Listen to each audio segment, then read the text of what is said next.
and challenges for women's equality. خواتین کے عالمی دن کے حوالے سے واشنگٹن ڈی سی میں قائم امریکن یونیورسٹی نے 4 مختلف ملکوں کی خواتین سفیروں کو مکالمے کی دعوت دی، جس میں انہوں نے اپنے تجربات کا اظہار کیا۔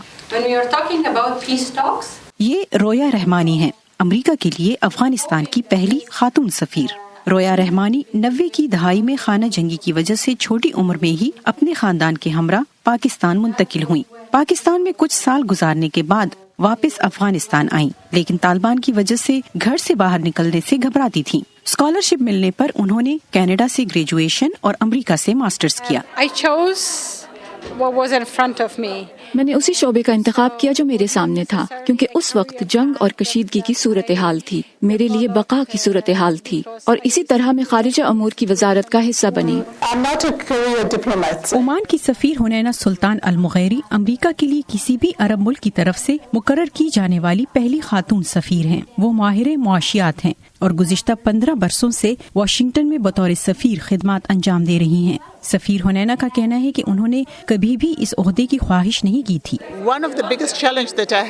میرے لیے سب سے بڑا چیلنج امریکہ میں عرب خواتین کے بارے میں غلط فہمیوں کو دور کرنا ہے۔ بہت سے لوگ سوچتے ہیں ہم زیر تسلط ہیں، ہم تعلیم یافتہ نہیں ہیں، ہمیں حقوق نہیں دیے جاتے۔ میں عمان کی بات کروں گی، وہاں خواتین کو مردوں کی طرح برابری کے حقوق حاصل ہیں، تو میں ان غلط فہمیوں کو دور کرنے کے لیے کام کر رہی ہوں۔ روانڈا کی سفیر ماتھیڈ مکنتبانہ صرف 13 سال کی تھی جب وہ اور ان کے خاندان والوں کو ملک میں بڑھتے ہوئے نسلی فسادات کی وجہ سے اپنا گھر بار چھوڑنا پڑا۔ 1994 میں روانڈا میں ہونے والی نسل کشی کے دوران ان کے والدین، بہن بھائی اور خاندان کے کئی افراد مارے گئے۔ انہوں نے اعلیٰ تعلیم امریکہ سے حاصل کی اور روانڈا واپس جا کر کئی فلاحی اداروں کے ساتھ کام کیا۔ ان کی خدمات کی وجہ سے حکومت نے انہیں بطور سفیر کئی ملکوں میں تعینات کیا۔ 61% of our parliament are women. Rwanda اس لحاظ سے بہت مثالی ہے کہ وہاں کے معاشرے میں خواتین با اختیار ہیں۔ ہماری پارلیمنٹ کا 61% خواتین پر مشتمل ہے، کابینہ میں نصف تعداد میں خواتین ہیں۔ اس کے علاوہ خواتین ہر ادارے کا اہم حصہ ہیں۔ برگدیس ایلسڈاٹر آئس لینڈ کی سفیر ہیں۔ اپنے ملک میں پہلی خاتون کی حیثیت سے وہ کئی عہدوں پر کام کر چکی ہیں۔ جب میں چھوٹی تھی میرے والد ٹیچر تھے، میری والدہ غیر تعلیم یافتہ تھیں۔